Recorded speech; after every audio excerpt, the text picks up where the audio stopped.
like to take a moment to thank our valued sponsors. John Travis, a financial coach and certified Kingdom advisor with Richard Young Associates, a registered investment advisor. We'd also like to thank Sense of Satisfaction by Cricket. And a special thanks goes to Paul H. Bush, the Burning Bush. Please note that the views and opinions expressed on this show may not necessarily be the views and opinions of our sponsors. And if you would like to sponsor, please reach out. We'd love to have you.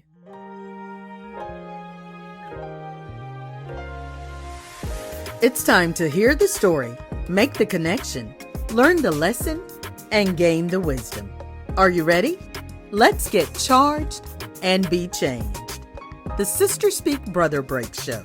Conversations on grace, healing, and deliverance. This is Marcy Bush. Come on, let's journey together. Hello, and thank you for joining us for the Sister Speak Brother Break Show. You know already, I always have a special guest, and I do today. And this young lady is beautiful, always has been a beautiful young lady. I've seen her around, known her for a long time, but I don't know her intimately. I don't know her story. And so I'll be discovering her story today, right along with you. And so we have with us Jekwella. Now, Jekwella, tell us your whole name. So my name is Jekwella Tanika Riley Thompson. You didn't have to give me your government necessarily. Look, everybody's like, what's your middle name? Yes, the whole thing is just off the chain. But Riley Thompson. Okay, okay. So we'll get around to the Thompson part. Yes. But I'm so glad that you're here with us today. Thank you for inviting me. I'm honored, very honored. Well, thank you, ma'am. You've been on that list. I had a long list of people when the Lord told me that this is what I'd be doing, and I just started going in my mind about okay, who do I know that I know? Everybody has a testimony, but who do I know? Yes. Has a testimony, and I just started writing, and your name has been on there from day one, and I always just have to try to wait and hear when it's time. And so it's time. Yes, ma'am. It's time. Yes, ma'am. So one of the things that I have learned, and that I'm sure will be a big part of our conversation today, is about you and spina bifida. Yes, ma'am. But again, because I don't know your story, I kind of don't know where it starts. So, were you born? Is spina bifida something that you're born with? Yes. Not everybody, which I learned later. Okay. But I was born with it, and back in the 80s, they didn't know much about it either. So a lot of people were saying cerebral palsy, polio, different things of that nature. But they found out, I think after my mom gave birth to me, it's when they found out about it. So they actually wasn't able. Now they're able to actually close up the cyst that's in the baby's back. Okay. Of course, technology is much better now. Right. But I was born early, and when I was born, that's when they were able to close it up. So. Okay. So now tell us what spina bifida is. So there's a lot of different forms. Surprisingly, I have the worst form, so they say. Okay. It's spina bifida ocular something with an O. I can't even really say the whole thing. Okay. But it so what it does, it affects the nerves, the muscles, neurological. It affects a lot of different parts of your body. And so I was born with actually a big cyst hole in my spine. Okay. And so the lower extremities of my spine weren't there. Okay. And so once they closed me up, then they started, testing and doing other things. They had to put a shunt in because I had hydrocephalus as well. And so with the hydrocephalus, what's that? It has it's like your head is full of water. Okay. So the nerve endings that were supposed to take my fluids from my brain to my heart weren't there. Okay. They weren't working. So they put the shunt in. And over time, I got it revised. And over time, like after I was about 15 or 16, they were going to revise it again. And they figured out that it actually, everything started working like it was supposed to. Okay. So that was unheard of. Okay. And I've went through wheelchairs. I've went through having braces from my feet all the way up to my hips. I went through crutches. I went through walkers. So like, and it's amazing to me. Like my grandma has like at least 5 or 6 different photo albums of me. Okay. So I look at those albums, I'm like, wow, how did I get around with that? And just listening to the stories, you know, that my mom and my dad's family tells me, they're like, we don't know, but you did. Like, you did not care that you had nothing. I would be double cast because I've had, I think 32 surgeries. Okay. And I'll be having 33 next month in October. Okay. But they were like, I would be double cast. I would be in the hospital. Like Christmases, I was in the hospital. Thanksgiving, all holidays, I was in the hospital doing things. Went to school, couldn't go to school. So it's just been a journey. So a long journey. The whole time you're talking, it's like I'm hearing resilience, resilience, resilience, resilience. Yes. You always had that bounce back, right? Tenacity. Right. It's just been always that thing. And like my mom, they said that I never would cry. So they thought that something else was wrong. And my doctors were like, no, nothing's wrong. You just got a good baby. And so, but of course, as I grew up, you know, so she was like, yeah, you made up for it when you got to talking. You made up for not crying. I was like, okay. But they said that I was good. They said that they would, like my mom, she would try to protect me from other kids, you know, talking about me, bullying me, different things. I didn't care. I didn't care. There would be times where she really didn't even want me to go places and be with other people. She always wanted me to be with her so she can watch me. I always wanted to go. I'm like, Mom, I don't care about these people. Like, I can hold my own, you know. That's so good. I mean, and then growing up with my dad, he like, no, you going. You go, you know. So I would say that I get that from my daddy because my daddy never, he would even tell you don't have a disability. You know, like, no, you gonna go out there, you gonna play with your brothers, you gonna play with your cousins. Like, I was never sitting down doing nothing. You weren't coddled. No. You weren't. Okay. No, my daddy was like, you gonna get out there and because you're a normal child. You're gonna get out there and do whatever you want to do. Okay. They out there playing baseball. I sit in the chair, hit the ball, whatever. Then one of my brothers or cousins, they running the bases for me. So like, I literally did everything that my cousins and my brothers did. My friends did. They literally, like, none of my friends, even during school, I have this one friend, her name is Crystal. We literally were like so close from kindergarten all the way up till now. Okay. We're super close, but she always was my backbone. Nobody ever messed with me. Okay. Because Crystal was always right there to protect me. Okay. And so I didn't really go through the bullying. That's good. You know, people would say, oh, what's wrong with you? You know, different things like that. Oh, why you can't walk? Or, you know, different things of that nature. And it never bothered me. I always wanted to talk about it. But if I was around somebody else, what's wrong with you? Nothing was wrong with you. You know, like, so it was always, I never was able to really speak up for myself because nobody wanted me to get hurt. Gotcha. So they would jump in for you. Oh, absolutely. Like, all the time. Now, what are some of your earliest memories, whether it has to do with spina bifida or not? What are some of your earliest memories from childhood? I remember, well, of course, I've been always in church, always doing things. I actually did adaptive dance. It was a part of my therapy, but I was on the Children's Network. You know how they raise money, so I would actually dance there. Really? I danced at the Imperial Theater. Okay. Always on the choir. I was always active, always doing something.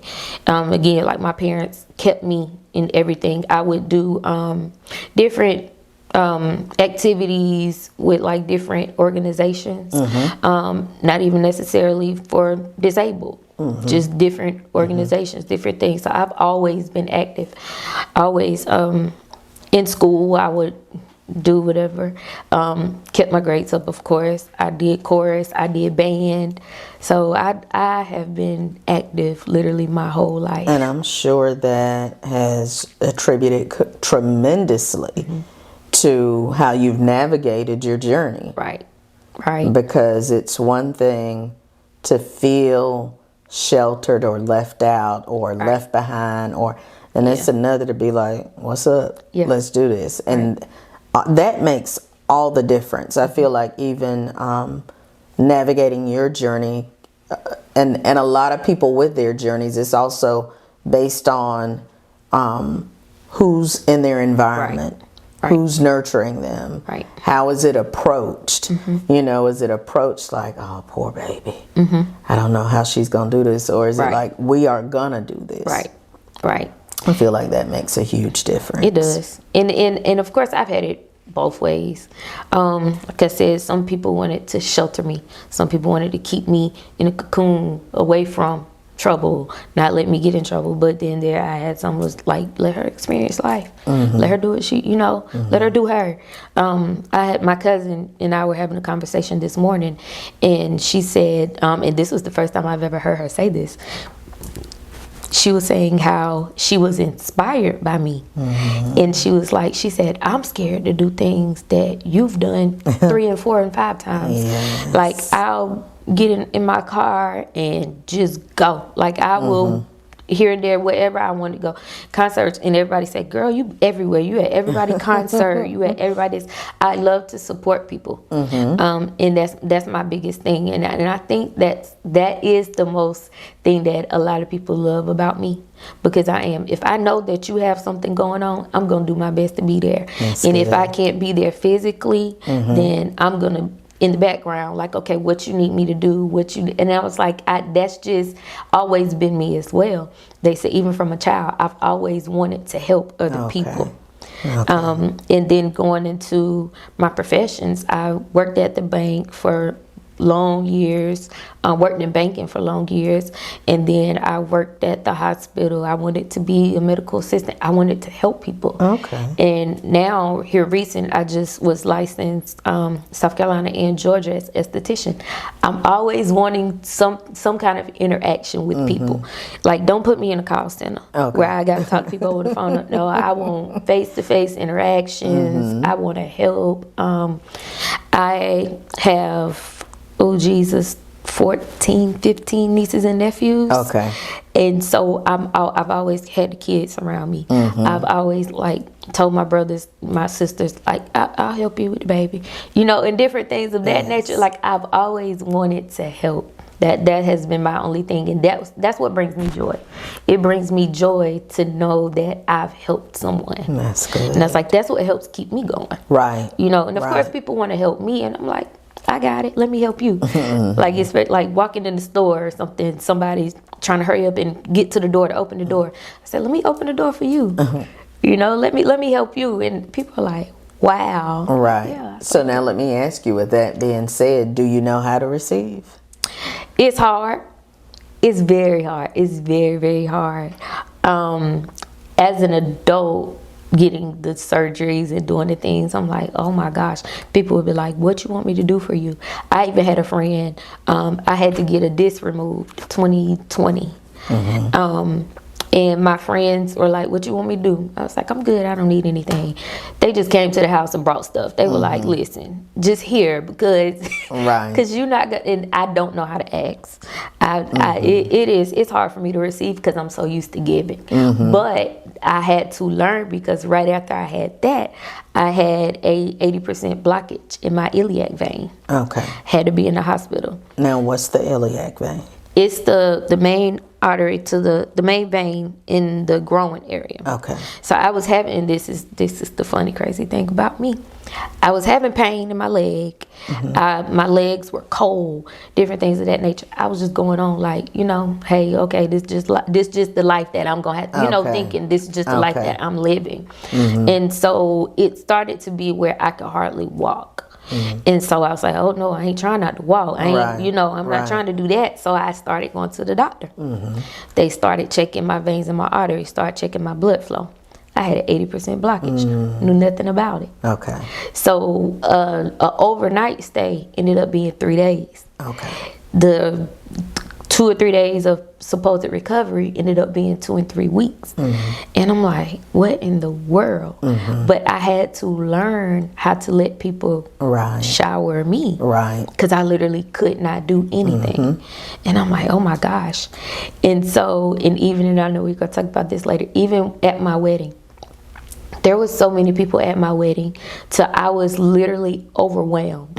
At the very end of the wedding, I turned around and I looked, because I was coming down the aisle and I was singing to my husband, so I wasn't trying to look at nobody. So I didn't even realize how many people were there. Yeah. And so Old Stone Branch is a big church. It was standing room only. Okay. People were all outside, and that to me was overwhelming. Yes. And so my husband told me, he said, because of how you love people, what did you expect? Right. Right. And I'm like, wow. Right. So it is when you get that love back, it's amazing. It's an amazing thing, because I'm like, I just give because that's just me. That's just my heart. I love giving. I want to give. But when it's given back to me, it's almost an overwhelming feeling, because I'm like, wow. And he's like, what you expect? You do so much, and so many. You need to allow people to do for you, because you're good ground. Yeah. You're good ground. Yeah. And let them get a harvest. I'm learning. Don't so much focus on the seed that they're planting, but on the harvest they're going to receive from doing, not just money, but from kindness, service. the love, the service. Yep. And that I've had my cousin tell me, you're going to block my blessing, because you won't let me do nothing for you. And the Spirit told me to do so and so and such and such for you. I'm like, girl, you ain't got to do that for me. No, I got to do this so that I can reap. And I was like, you know what? Yeah, you're right. Right. You're right. Right. And it takes time. Like you said, especially when you're a giver, when you're somebody who does not like to ask. Right. It takes practice. Lots. Lots. It does. So now, when you were elementary school, you went to schools in this area? North Augusta. Okay, in the North Augusta area. I actually went to North Augusta Elementary, Middle, and High. Okay. Yeah. Okay. And how was it as you matriculated through school? Socially, did you ever have any? I know most girls gonna have something with the boyfriend, that whole dynamic. So how was it when you started dating? Were you in high school or middle school? I actually had a boyfriend that I had in first grade. And I was going to say, I ain't going to say elementary school, but okay. I did. You took it to first grade. I had a boyfriend in the first grade. And he actually was my boyfriend all the way to like 5th grade. When we got to 5th grade, he went to a different school. Okay. But like, we've always kept in touch. We're always really close. Like, his parents loved my parents. Like, my parents loved. Like, it was one of those funny things, because it's like, you in the first grade? But I was really liking him.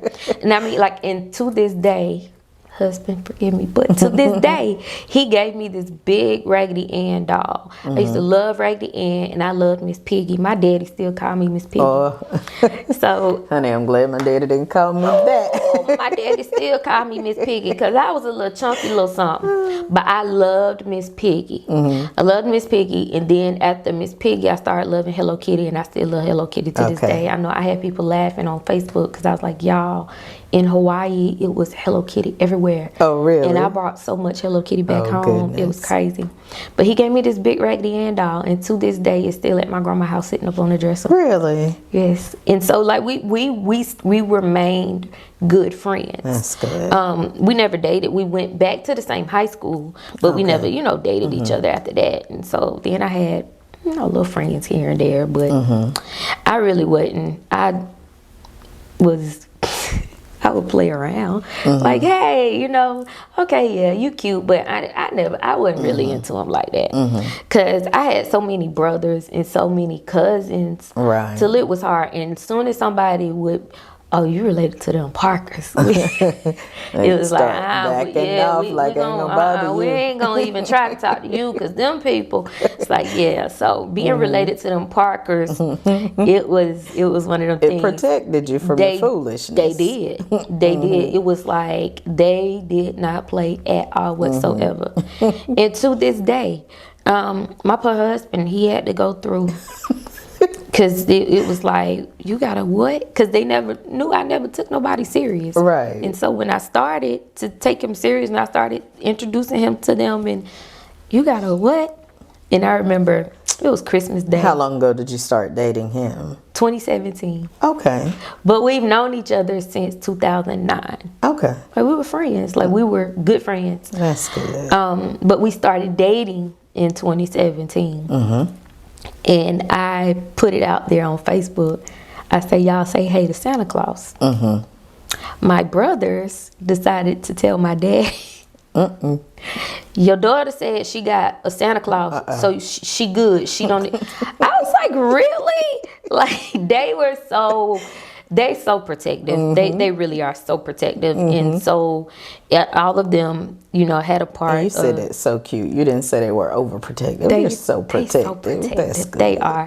And to this day, if I call any of my brothers, any of my cousins, it's just like, what, you good? What you got? Like, y'all, I'm so close to my brothers.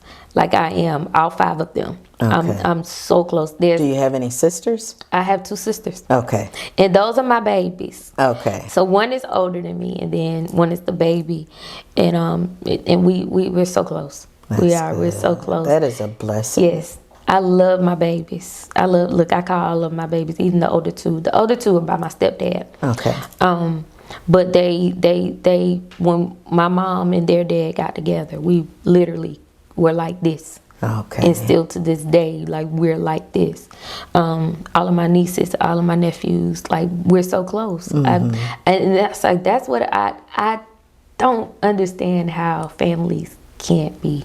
Right. You know, so close. Because when I say I love, everybody know, when I say I love my family, like we are so close. Right. My dad's side and my mom's side. Like I'm so close to my family. That's good. And it's a true blessing. It's a true blessing. It is. It is a blessing. So what are some of, we know you've talked to us about the physical aspects of spina bifida. Were there any residual effects or offshoots caused by spina bifida? Yes, there were a lot of things, because I was in pain all the time. Like I spoke of earlier, being in pain so much, you kind of ignore some things. And then, so of course, that causes you to not really, quote unquote, take care of yourself like you should. Okay. Because it's like, okay, this just pain. I'm used to pain, so I don't even feel pain, if that makes sense. Okay. And so it can cause you to be having blockages. It can cause you to, you know, and then there are times where, like I said, I'm so used to going. So when I can't go, that causes depression. Okay, like, gotcha. Oh Lord, I can't do nothing but lay in this bed. I can't do nothing. So that's depressing to me, because I'm like, I'm used to getting up and going. Gotcha. And some people say you need to rest. I'm like, y'all don't understand. Resting to me makes me feel disabled. Resting, like being so in a funny, crazy way, I don't consider myself to be handicapped. Until I can't do anything, and that, I think, will go back to what we were talking about, me receiving. Yes. That makes me feel handicapped. Okay. And because I don't want anybody to have to do anything for me, but there are times that I have to let people do, and that causes a lot of depression for me. Okay. Causes a lot of anxiety for me. Okay. And so, but as a grown up, I started to seek counseling. Okay. Because I was like, why am I feeling this way? You know, why can't I receive help? Why can't I receive love? Why can't I, you know? And so as going to counseling, that really, really helped me. And I tell people all the time, that's the thing that I'm going to press for. Take care of your mental. Because your mental is going to determine the rest of your body. Seriously. Right. Take care of your body, you know. And so with taking care of your mental health, that's going to help your physical health. That's going to help your emotional health. Your mental is a big part of how you feel. Right. And so I tell people that all the time. Like, I'm not ashamed of going to counseling. Right. I'm not ashamed at all. And I would tell anybody, if you have issues, if you have things going on, honey, go see somebody. Yes. Because sometimes talking to your friends ain't it. Right. You know, so go talk to somebody that don't know you. Yeah, because we, without even knowing, we oftentimes protect. So we never are fully transparent. Exactly. We're not fully standing in our truth for fear of how someone's going to look at somebody else. Right. So sometimes it is good to talk to somebody who don't know you, neither your mom nor your dad now. Right. And then they sign that paper. Yes. They can't tell your business. Right. Your friend them, they can tell your business. Yes. You know, you tell, oh, well, I got so such going on. They gonna tell it to somebody that don't even know you. You know, so, and I was like, you know, we all get to hear that. Oh, my friend, you know, because it's like, I don't know how to help you, honey. I got stuff going on myself. Like, you know, and then I am very empathetic as well. So, and that was a hard thing for me. I had to start cutting some people off. Yes. Because I'm like, honey, I can't take on your stuff When because helping you is hurting me. yes, like you let it got go. me feeling some type of way, and this ain't even my problem. Right. So I can't talk to you. Go talk to this counselor. And like, oh, you know, and then let's just be honest. Growing up in church, let's pray about it. Right. Let's pray about it. Right. Let's pray and let's go seek counseling. Because we do need both. Yes. Like, God put them people here. If your pinky toe broke, you ain't finna pray over that pinky toe. Right, and just stay there. You finna go get that doctor to help you. So why not let these counselors help you? They can go hand in hand. Yes.